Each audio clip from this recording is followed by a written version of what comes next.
Good morning, everyone. Welcome to Office Hours. Let me know if you can hear me okay. Welcome, welcome. So I'm here with William Nutt of Nutt Labs and Notion VIP. Some of you may be very familiar with some of the awesome resources he has provided around the internet relating to Notion. And just a heads up, if you haven't been to an Office Hours before, at the bottom here, we've got a call to action to William's formula resources. We're going to keep those updated too. So if any questions pop up along the way, if you've got anything that you want to see, or if, for example, William comes up with something that we want to copy paste and kind of provide to you later, we'll totally do that. So don't worry about that. This is recorded, so you can always watch this anytime later. Don't worry about that. If you have any questions at all, please make sure to use the Ask a Question area at the bottom so that it doesn't get lost. I'm going to do my best to keep an eye on the chat as things come in. So William, I might tap you and kind of check in with you to answer some of those questions. We do have a couple questions that came in, but I figure we can go through your sort of, Formulas 101, and then we can dive in and just check that there are any questions that might be relevant along the way. So let me know if that works for you, William. Thank you so much for coming on today. People are pretty stoked about formulas. Thank you, Marie, and thank you all so much for joining Formulas 101. Can you hear me okay? I can hear you great. Good. Well, thank you. Well, as Marie mentioned, I am William Nutt of Nutt Labs. We are an integrated digital strategy firm and a Notion consultancy based in New York. And I also host Notion's webcasts for teams and businesses called Notion at Work. And as Marie said, I run the website Notion VIP, where I publish tools and insights for all things Notion. So in advance of this Formulas 101 session, I published 3 resources related to formulas specifically. The first is kind of an introductory post called Meet Notion's Formula Property. And we'll kind of follow the same sort of narrative that it follows today. And to complement that, I published a collection of simple and useful formula examples, which we'll basically be recreating today. And then the third one is a cheat sheet that includes every single Notion function and operator and constant with a description and an example, as well as the patterns that you can use to customize the way that your dates are displayed. So we'll be covering all of that, and these resources will be available, of course. They're available to you anytime, but we'll publish links to them, I believe, in the YouTube post of this webcast recording. Amazing. And I've included all of those resources at the link below too. So if anyone ever needs to reference those again, all 3 of those links I think are in the Williams Formula resources. Oh, perfect. Thank you. So for the demonstrations today, we're going to be working with 2 sample databases. One is a roster of basketball players that comprise a team. And then the second is a collection of orders from an online store. And I've been told not to move my screen too much so that it can stay focused. So I'll try not to do that as much as possible. But in this sort of demonstration, I'm going to start by introducing some key terms and concepts related to formulas. And then we're going to see exactly how those terms and concepts are applied with some practical examples. So if it seems a little speedy at the beginning, just know that we're going to be breaking it all down through those practical examples in the second part. Awesome. And a formula can be as simple as 2 + 2, or even just the number 2, honestly. And then it can be, it can also be as complex as an elaborate compilation of nested conditional functions, which we'll be covering in Formulas 201. But that's just to say that our experience levels are going to vary a lot with this. And this is certainly a 101 session, but I want it to be as useful as possible for as many people as possible. So for some, at times, it may seem just a tad advanced, and for others, it's almost guaranteed to seem a little elementary at times. But you'll have all of these resources, those posts I just mentioned, and the recording of this webcast to reference afterwards as you practice formulas at your own pace. And of course, we're always available to answer any questions if you experience any roadblocks. So as Marie said, she'll be keeping an eye on the Ask a Question feature, but we'll also once I'm wrapped up this sort of demonstration here, we'll have kind of a dedicated Q&A session. Awesome. So Marie, if you don't have anything else to add, we'll jump in. Let's do it. All righty. So what is this formula property that we see here in Notion? Well, like the other properties that you're used to working with, like the text property and the date property and the number property, the formula property is going to have a unique value for each item in your database. But unlike those other properties where you manually enter the value for each item in your database, the formula property is going to generate its values automatically. And it does that by carrying out a series of operations that you define. And to define those operations, you write a formula, and it executes that formula on each item in your database. And oftentimes your formulas are going to reference other properties. So where those properties differ for each item in your database, the calculations that your formula performs on those properties is going to output a different result. And so if I promise, if that doesn't make any sense, we're going to be looking very closely at how all of that works. So to create a formula property, you'll create a new property just like any other property. So here I'm just going to insert a new column. And for the property type, you'll choose formula. And then to actually compose your formula, you can click any cell within this formula property, or you can click on the name of the property. You can give it a name. We'll just call it my formula. And you can click edit formula.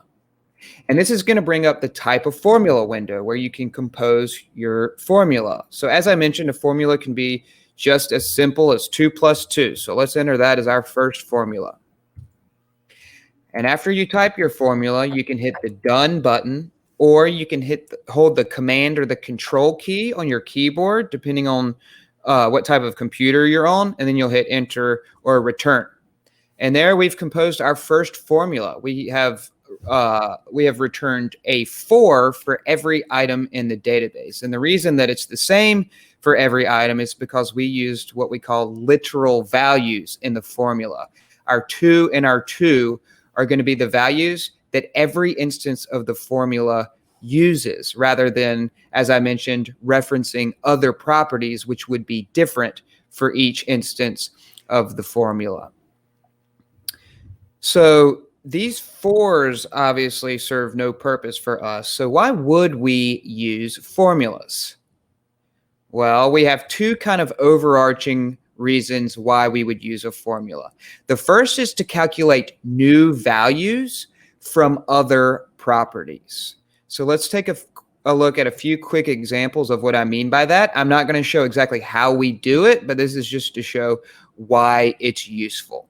So in this roster of basketball players, we are given last name and first name. So using a formula, we can merge the first name and the last name with a space between them to generate the full name. In another example, we're given the birthday of each player. So with the birthday, we can use that to determine the player's age. We can find the amount of time between the birthday and the current time to calculate the age for each player in a new property, which of course we can use in a variety of different ways. So if we move down into our e-commerce orders database, we are given the tax rate and the price for each item in the database. So using a formula, we can determine exactly how much tax to charge on each item in the database. And then with that, we can add the tax to the price to determine the total cost of the item. So the second overarching use of formulas is to reformat other properties. So as I mentioned, you'll have the ability to reformat dates in virtually any way you can imagine. We're going to take a closer look at that. But one of my favorite uses of this approach to kind of reformatting is within Notion's gallery view. So if we look at our basketball player roster in the gallery view, you can see that we've included the full name, which we calculated using a formula. And then we've included a number that is kind of an ambiguous number. We don't know exactly what that number corresponds with. We're inclined to believe that it corresponds with the player's jersey number, when in reality, it's the player's age, which you'll also recall we calculated using a formula. So we can actually create another property that labels that age, a property that adds a contextual term to that age that provides the context we need to understand exactly what it means. And we can display that in place of the actual age in a way that looks really nice and provides, a better understanding of what that age actually means, what that number actually means. So we've seen kind of what a formula is and why it's useful. Let's dig in to how it works. And if you join me in any other sort of Notion journeys like this, you know that I'm a big fan of hierarchical visuals. And so formulas, of course, are no exception. And here we have a hierarchical visual of the components of a formula. And don't be overwhelmed by it, because we're going to be breaking it all down. So at the highest level, you're going to kind of answer one or more of three high-level questions when you compose your formula. The first one is, do what? What actions do we want to take? The second is, to what? On what values do we want to take those actions, the input values? And the third is, when do we want to take those actions? In other words, what conditions need to be met in order to take those actions? And we can actually specify alternative actions to take if those conditions are unmet. But this third question, the conditions, is going to be the topic of our 201. So we're just going to focus on the first two questions at the beginning, and we'll start with the do what. What actions do we want to take? And you have two approaches to defining which actions you want to take. You have operators and you have functions. So let's look first at operators. And operators are very simple. I don't want to overcomplicate it in any way. You're already familiar with operators. The plus sign that we use to add our 2 and our 2 is an operator. It's an arithmetic operator. It performs arithmetic when it's placed between two numbers. So we also have, the minus sign to perform subtraction, and we can include the star character for multiplication, the backslash for division, and we can use the percent symbol to return the remainder after division. These are all arithmetic operators. And I mentioned the cheat sheet on Notion VIP, and within the top section, there's kind of an opportunity to navigate because it's a long page. And in that navigation section, you can click on arithmetic operators, and it'll take you right down to a list of the arithmetic operators with a description and an example. So that plus sign performs addition when it's placed between two numbers, as we saw with our 2 and 2. But when you place that plus sign between two text strings, it performs a different operation. It combines those two text strings. And when it does that, it's known as a concatenation operator. So just so we're all perfectly clear, let's look at two quick examples of that. So when we added our 2 and 2, we used the plus sign, which served as an arithmetic operator. And our formula returned the sum of those two numbers.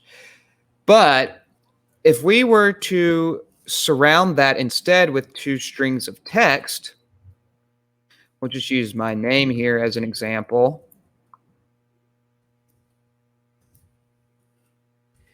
It's going to merge those two strings of text. You obviously can't add two strings of text together. So that's the difference between an arithmetic operator and a concatenation operator. It's the same symbol, but it serves two different roles. So that's operators. Now, the other way to define your actions is through functions. And functions are kind of like pre-packaged operations, and they consist of a keyword followed by parentheses. And within those parentheses, you put your input values. And in the case of functions, those input values are known as arguments. So each function is going to take specified arguments in order to perform its unique operations. And going back to that cheat sheet, and I know that webcast is not going to record this scrolling animation, but it's smooth, I promise. Back on our cheat sheet, we have a list of every function that Notion offers. And there's 4 different types of functions. You've got logic functions, numeric functions, text functions, and date and time functions. And obviously, these functions perform certain operations on these different types of values. So if we jump down to our functions list, we have every function listed with a description, an example, and the list of its arguments. So let's look at an example of a function. So we added our 2 and 2 originally using the addition operator, the arithmetic operator, the plus sign. But there's actually a function that corresponds with every arithmetic operator. You can do kind of either or. So that means that for this addition operator, the corresponding function is add. So the keyword is add, and then we open our parentheses and we want to input our arguments. So our arguments for the add function are going to be the numbers that we want to add together. In our case, we use 2 and 2, so let's just use that again. You separate your arguments with a comma. So Command Enter, and we can see that the formula has returned all those useless 4s once again, but it came about them in a different way. It returned the sum of 2 and 2, but this time it used the add function in order to generate that sum. So that pretty much covers our actions for now until we dive into a bunch more example. We have operators and we have functions. So now let's look at the different types of input values you can pair with those actions where you want to, perform your different types of operations. So we've seen literal values. We saw that when we entered 2 and 2, whether through the use of operators or through the use of functions, we just included the numbers 2 and 2. We did not reference any other properties, and therefore the 2 and the 2 are going to be the same every time the formula is executed on every item in the database. That means it's just a literal value. And in the case of our 4s, they serve no real useful purpose. But we did see another literal value that was useful. And that's when we added the term age to the number age, the calculated number age.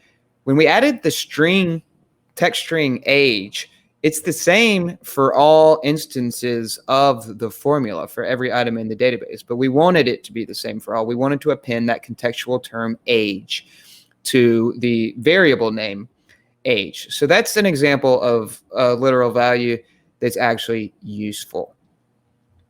So that's literal values. We also have constants, and for the most part, you're not going to be dealing with constants a whole lot, but Notion provides a couple of mathematical constants like pi, for example, for performing more advanced calculations. Most of us will not use them very often, but actually technically true and false are also constants, and you will use true and false a lot. Now let's take a look at true and false, because when your formula outputs true or false, it's going to display that output as a checkbox. So if we enter true as our formula, we get all of these checkboxes for every item.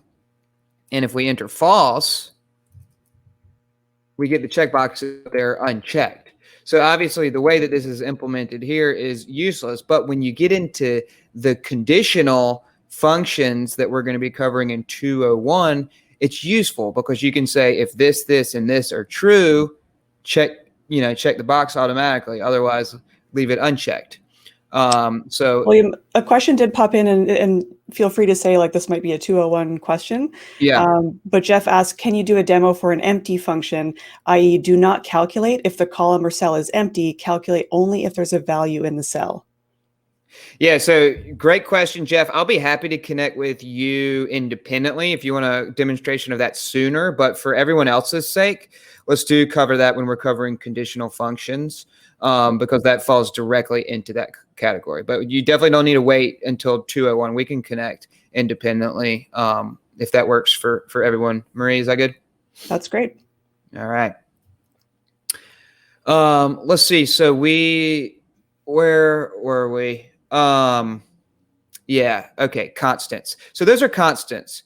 We have those mathematical constants, and then we have true and false, and that covers kind of the constant segment of our input values here. But I've alluded to property references, and property references are really what you're going to use the most for your input values. We don't want just a bunch of 4s in our formulas. We want a different output for each item in the database according to that item's unique properties. For example, when we calculated the tax for each item in the database, it used the price for each item, which is different for each item. And to do that, we made a reference to the price property.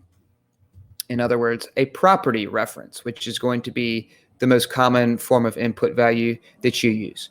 So the way that you make a reference to a property is using a function, actually. And remember, a function is a keyword followed by parentheses that contain your arguments. So to make your reference to a property, you use the prop keyword, the prop function.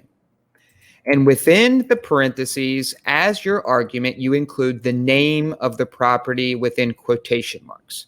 So we can just, include full name here as our argument for the prop function. And when we confirm, we can see that our demo formula here has populated with all of the full names of the players. But for each player, obviously, it's different because that formula has an iteration for each item in the database. So for each item in the database, when it references that property, it's going to use the value of that property for that respective item in the database. So, Danny, Kyle, and Kyle. And that pretty much covers property references before we, dig into more examples. And so we've looked at property references, literal values, and constants. That covers actions and inputs, which are the two high-level questions that we're going to cover just today until we revisit conditions in 201. Before we dig into a bunch of examples, I do want to address the importance of value types, which I've kind of alluded to a little bit. So when we were talking about operators and the differences between arithmetic operators and concatenation operators, we talked about the types of values that we place on either side of it. So as we saw, once again, if we place the plus sign between two numbers, then it performs one action, it performs addition. If we place it between two text strings, it's going to concatenate or merge them. It's going to perform a different operation. So every operator and every function needs to take a particular type of value. And if we visit our cheat sheet, in the arguments list for each function, you're going to see that value type specified. So you know exactly which type of value you need to be including. In some cases, it can be any value type, but they just need a match. So if a function takes, 2 or more arguments and it doesn't specify which value type it needs, it just needs all of those arguments to be the same. For example, the concat function, which merges text strings together, needs to take all text strings.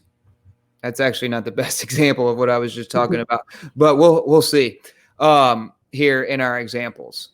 So in Notion, you're going to be working with kind of 4 different primary value types.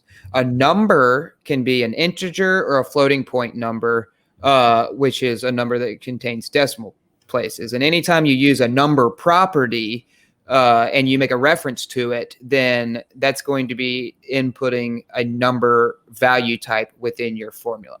And then you have strings, which of course are what the text property creates. And if you're typing a literal string value in your formulas, you're going to surround that with quotation marks, as we saw. You also have dates that you'll be working with in Notion. And when you make a reference to a date property, that's going to input a date value in your formula. You can also use the now function, which we'll see, to create a date. And the now function is a special function.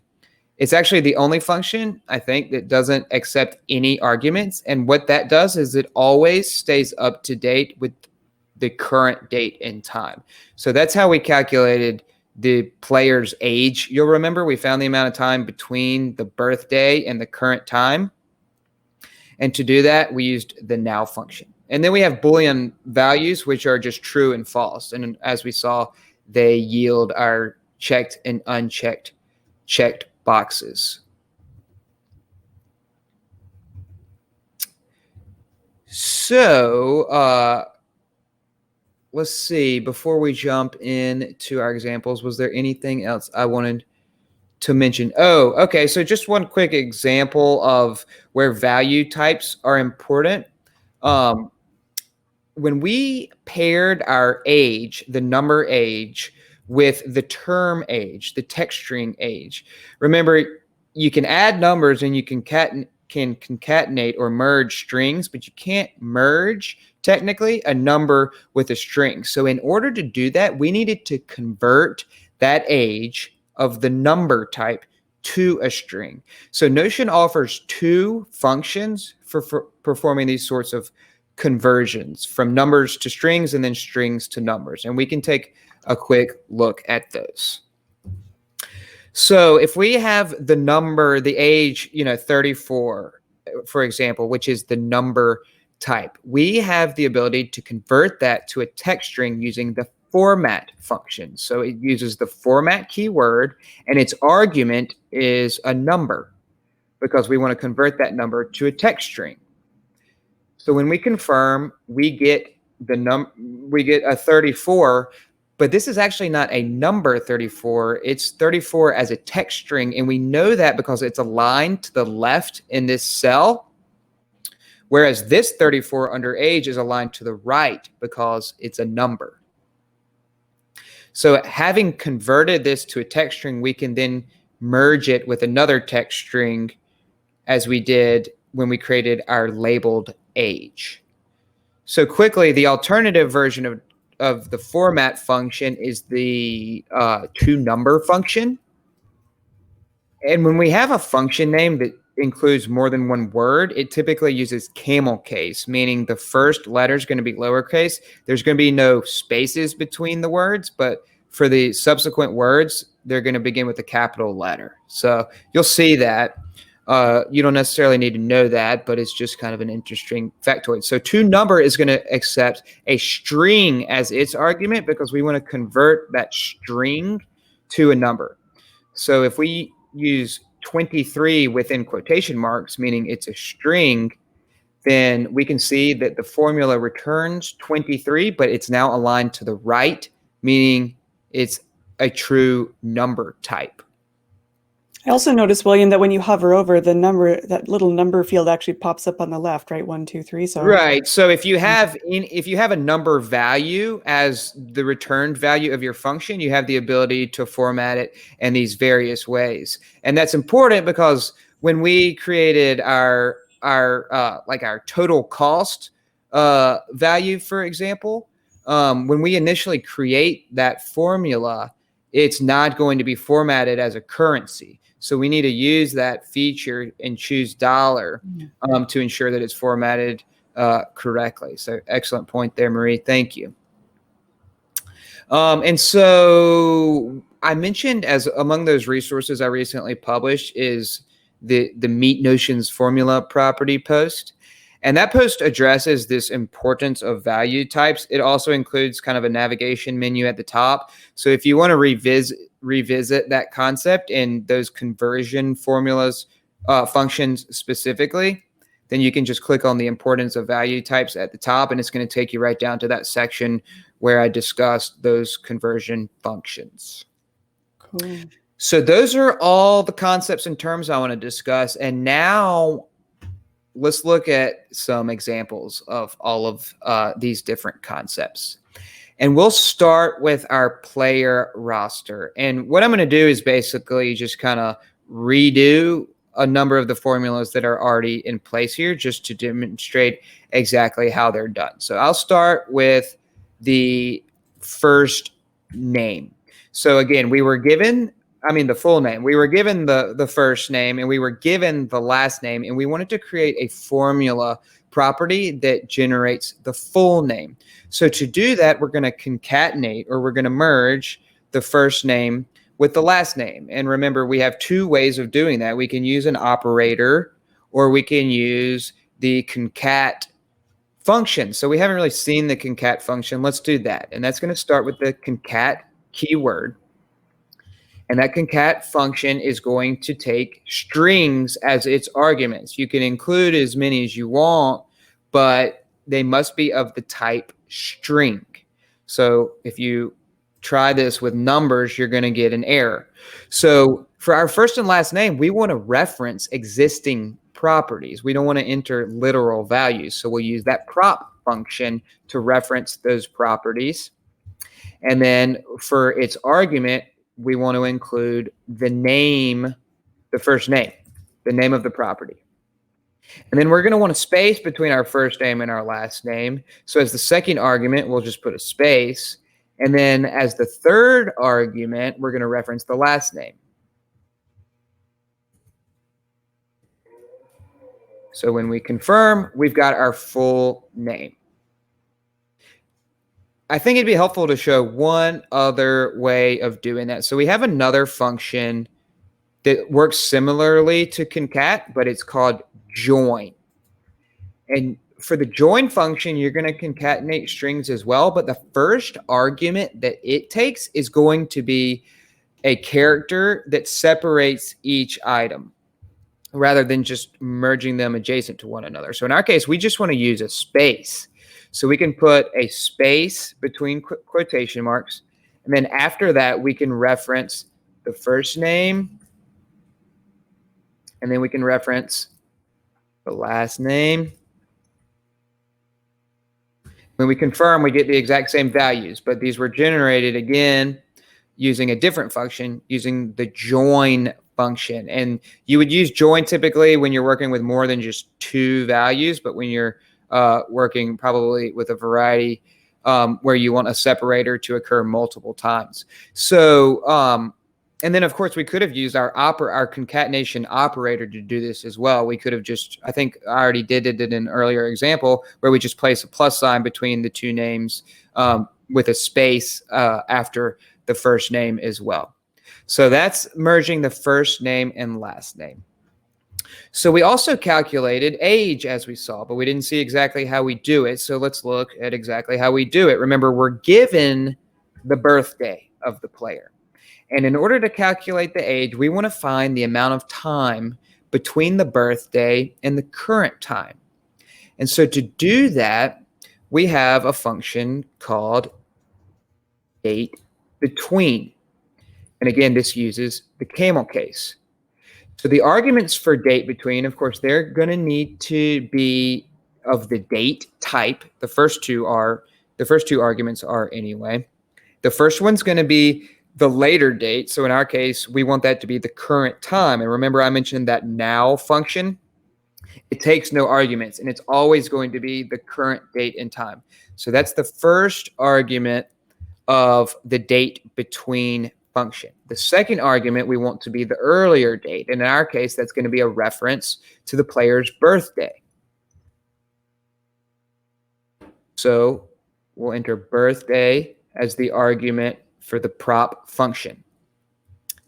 Now, the third argument for the date between function is going to be the units that you use to display the output. So in our case, we want to use years to display the output. And in another example, we're going to be looking at a different unit. But for here, we'll include years as a text string,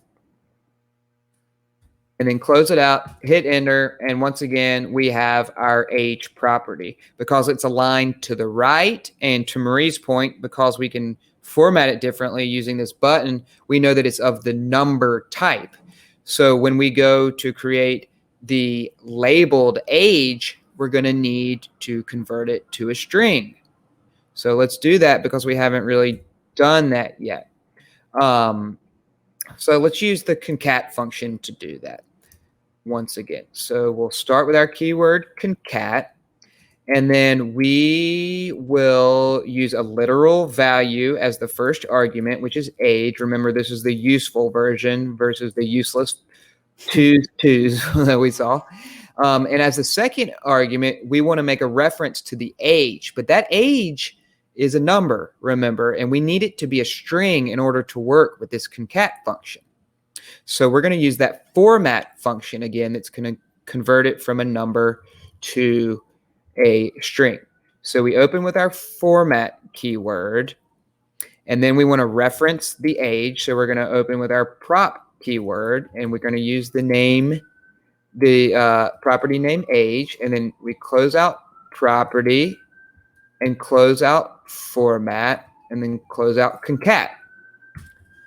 And there we have our labeled age, which looks so nice in our gallery view with context. Okay. All right. That does it for our hoops examples. By the way, if you're into hoops and you go to Notion VIP and you hit on the menu, you'll see an elaborate database of every NBA player in the NBA, which I strongly encourage you to look at. That was a fun project. How long did that take? Dare I ask? Just a serious nerd session.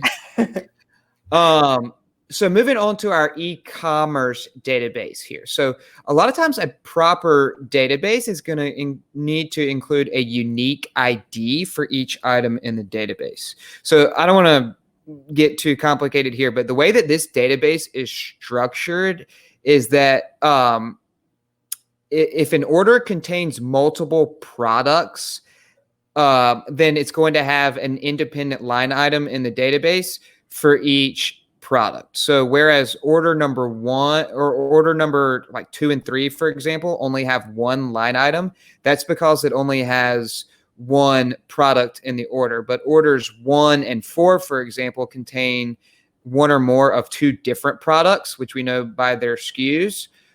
So they have separate line items. So in order to have a unique ID for each of these items, there's never going to be an instance where you have a combination of the order number and the product SKU that are going to be the same. So we want to generate a unique ID by combining the order number with the product SKU. And, we can nicely separate them using a dash. So to do that, we can use that join function again. So, because remember, the join function is going to apply a separator between the values that you're joining together. So that first argument is that separator, which will be a dash in our case. And then we want to start with the order number, which is going to be a reference to the order number property. So we'll use the prop function with the order number as the argument, the name of the property. And then that order number is actually a number type. And with this join function, we need it to be the string type. So we're going to wrap this property reference once again in that format function.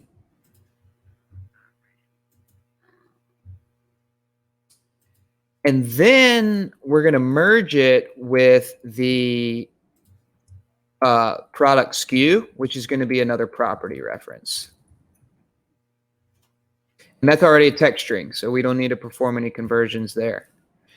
And then we can confirm, and we have our unique ID generator. I'm eager to see the ability to use a formula to generate the title property of in Notion. We can't yet do that. So in so many of my databases that I work with, I'll create kind of a generator property like this, and then just paste it right into the title property. It's a couple of extra steps.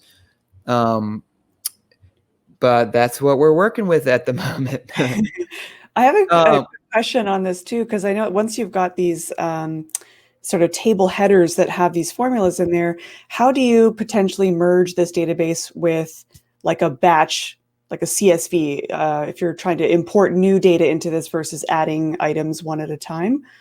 How does it work to like import once you've already got all these like, formulas and tables in place? Yeah, so I can't say it with 100% confidence, but I hope that when you import a CSV, actually, I'm not confident about this at all. But when you import a CSV, it probably needs to contain the exact same fields that of the one of your database that you're merging it with. It's not just going to identify like the ID. So I would have to tinker with it to be honest with you, Marie. I don't know right off the top of my head. That's a really good point, but you would just have to structure your CSV in a way that accommodates this. So hopefully you can just include blank values where you have formulas in your CSV, so that when it imports, it automatically like fills those blank values with the results of the formula. But like I said, I'm not entirely confident about that, but that's a great question, and definitely one I'm eager to experiment with. Maybe we can follow up on that. That it can be an element of 201, or maybe that's 301. Yeah, because I've merged CSVs before, but not when there's already been formulas in place. So I've been a little bit nervous about that. Have you tried it and not had success, or you just haven't tried it? I just haven't tried it. Yeah. Well, I'm that's on my that's on my Notion to-do list.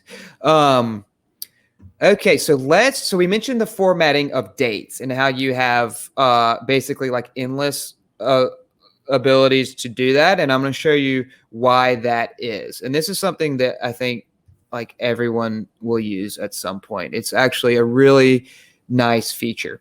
So when you have just a date property, you're really limited in the name, in the way that you can format it. But when you use that, when you reference that property in a formula, you have the ability to format it in, like I said, like almost any way.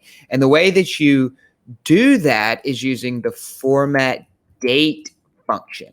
And that function is going to take two arguments. The first one is going to be the date. So it'll be a reference to the date property or that now function. But in our case, let's use a reference to the order date. And then the second argument is going to be a text string that uses a special type of pattern that indicates how you want your date formatted. So if you go back to the cheat sheet and scroll up to the top where we can navigate, there's an option to click on date formats. And within the date formats, you can see all of the different patterns that you can merge in different ways to define how you want your date formatted.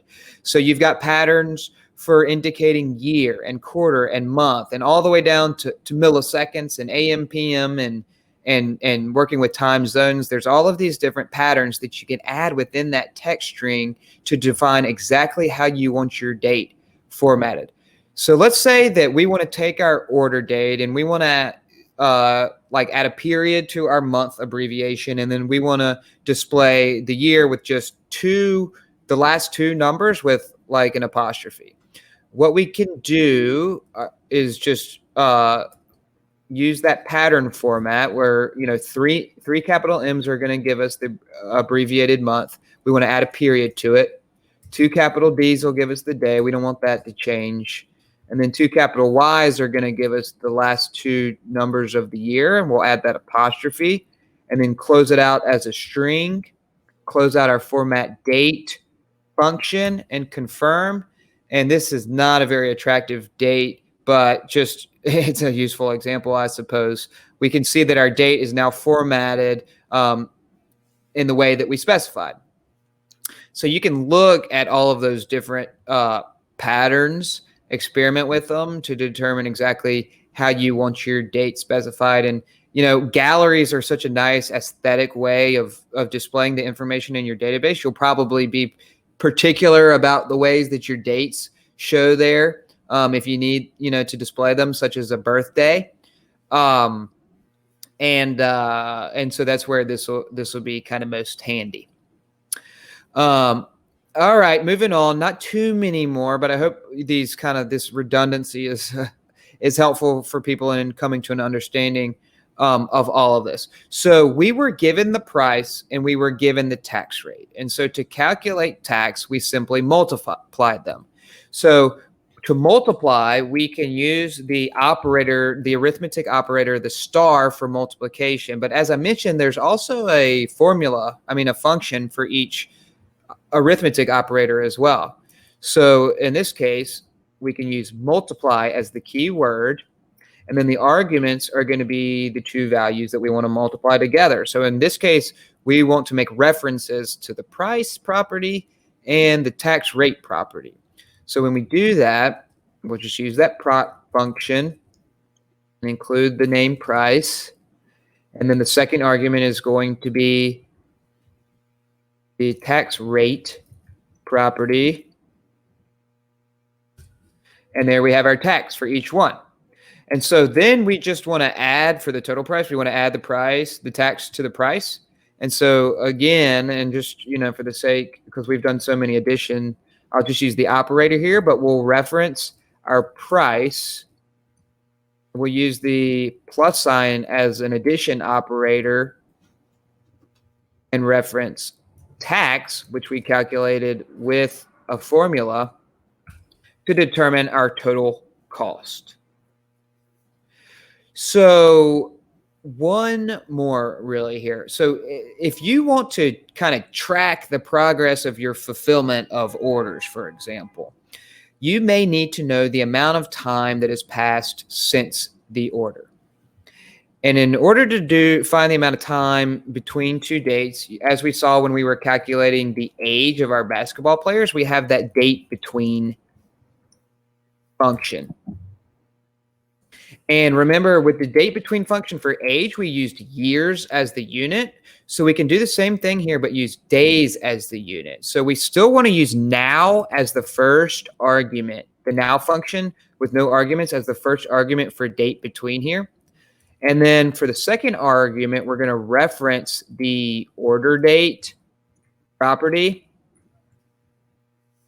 And where we used years as the unit in the first example, we can use days here and confirm. And that's going to give us the number of days that has passed since the order was placed.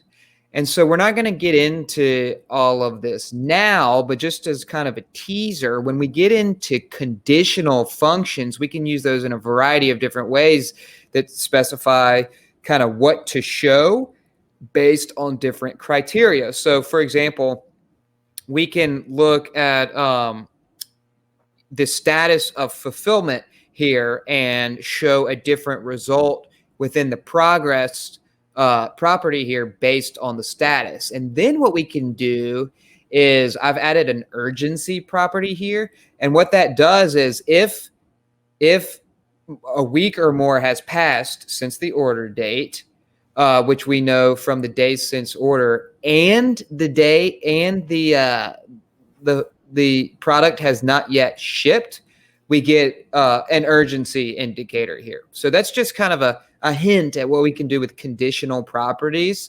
in our 201 session. But I think that I hope that we haven't covered too much in 101 here.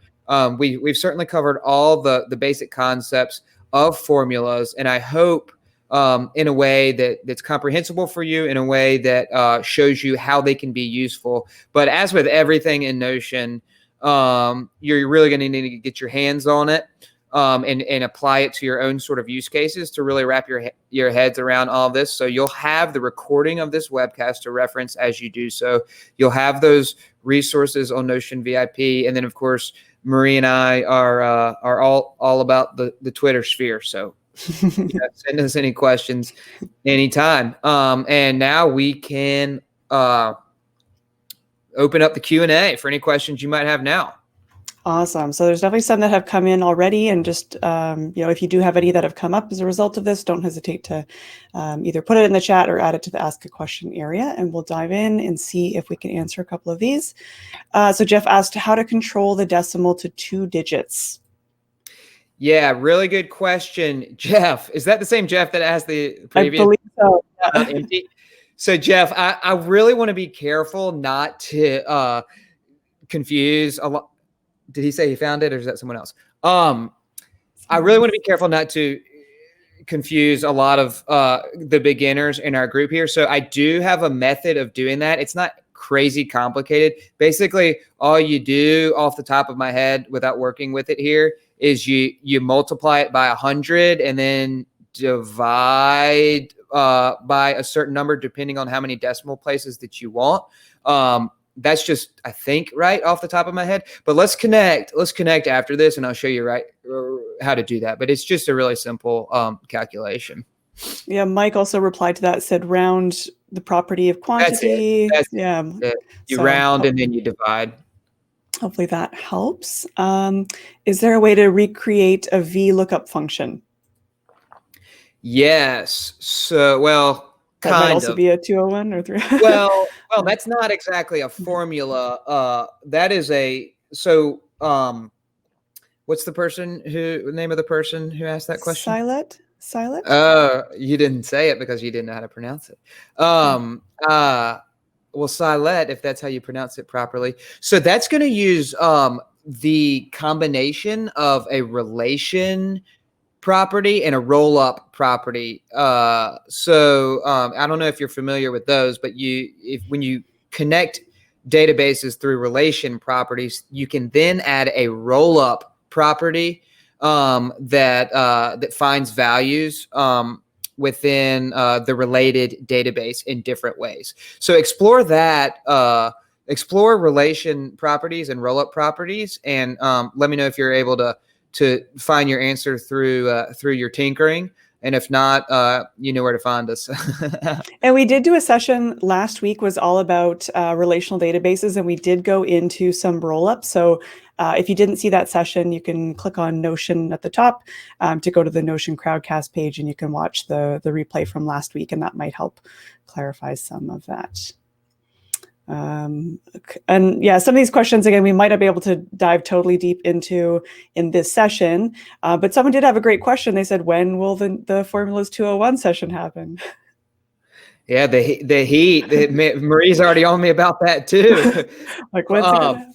Hopefully within the next 2 or 3 weeks. We, like I said, I host that Notion at Work webcast as well. And so I just want to make sure that I can be prepared for all of these. I hope you found me to be prepared for today, and I want all these to retain the same level of quality. So in order to do that, we can't have them so frequently that we're going to sacrifice that quality, but as soon as possible.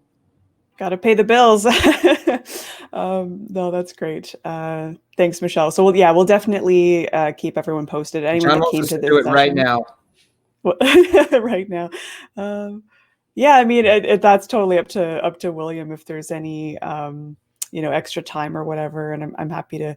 Like Joyce, for example, asked a question about if statements. I wish I could apply the Eisenhower matrix inside my task database so that when I combine the tags of important and urgent in a property, it would return a specific text about the property of that given task. Joyce, I did actually add, it's not exactly what you're talking about, but I did add, if you click William's formula resources, I added how I do that with my tasks. So that's definitely something that I do if I mark something as like high effort, low impact, or high impact, low effort, as well as urgent, I can see Notion yells at me a little bit differently, or it tells me to delegate things that are high effort but low impact. So Yeah, that may or may look at not be Marie's helpful. material on task management, because it'll blow your mind the way that she, in addition to just the Eisenhower approach, she's got her own combination that is just absolutely stunning. So that's all on her YouTube videos.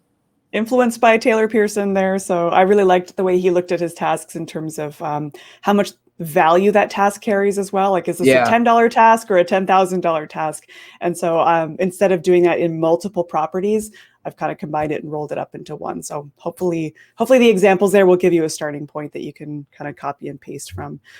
But maybe that's maybe a task 201 to go deeper into in the future. We've got quite an agenda accumulating here. Exactly. There was one about roll up. So Edgar was asking about date formulas and roll ups, two databases, one with date ranges, one with birthdays. That it's getting a little complex. I don't know if it might be good to maybe keep that question in mind, and we can factor that into our follow-up survey. I don't know if Marie does it the same way for office hours, but after Notion at Work, we solicit recommendations, questions to cover in future editions. So all of these are fantastic questions, just probably not the most suitable for our 101 session. But we want to get to all of them. They're interesting. They'll be useful for everyone. So we'll hopefully include that opportunity to make recommendations for future episodes here and address them all. And if you don't see it, just shoot it to us on Twitter or wherever. And we'll definitely work it into the programming. Perfect. Another question here from Michael. I have two related databases. One is a reading list and one is a task database, which is filtered to only display the items where the day is not empty. Is there a way to use formulas to automatically add a property within the related database? As far as I know, you can't use formulas to influence other related so databases. that's a really important point. That's a really important point, is that your formula property is only going to control the output for that property. And taking it one step forward, that formula property is only going to be able to output those. Is my screen still shared? Yeah. These value types here. Of course, the true or false are going to yield a checkbox, but like you can't have a formula property return like a select value, for example. So right now, Notion is limited to just controlling that actual property and returning these value types. So a lot of times people are trying to influence other properties or automate certain actions using formulas, and it's not there yet. These are all features that we're all eager to see implemented. But it's just, it's a matter of prioritization. Those features are a little bit more advanced than some of the kind of more the fundamental enhancements that they're focused on right now, which is really in everyone's best interest. Mm-hmm. Yeah, I'd love to hear just in the chat, did you find this useful? Did you find this, if you were just beginning with formulas, does this kind of give you a good starting point? So hopefully, I feel like, William, your pacing and explanation of it's really great. Like there were a few things that also kind of helped clarify for me, because I'm a tinkerer and I'm always trying to like deconstruct and like, oh, what is this formula actually doing, and trying to piece it together. So I think starting with the basics was really, really helpful, really well explained. Yeah, Awesome. good. That's good to hear, because like I said up front, like our skill levels, our experiences are all going to vary widely, as widely as formulas themselves can vary. And so it's hard to kind of make it maximally useful for everyone. But I tried to find the right balance here, and that's why we're starting with at the ground level here. I hope it wasn't overwhelming. I'm so glad we decided not to get into the if function and conditional functions and nesting. Those will all be topics for the next one. So I hope that everyone found it useful, but also kind of comprehensible and not overwhelming.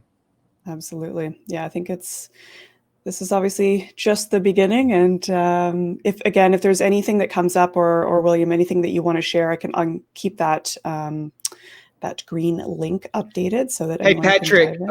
I'm sorry, Marie, to interrupt, but Oh, Patrick, go ahead. I just wanted to remind Patrick and anyone else that this is going to be recorded and available on YouTube.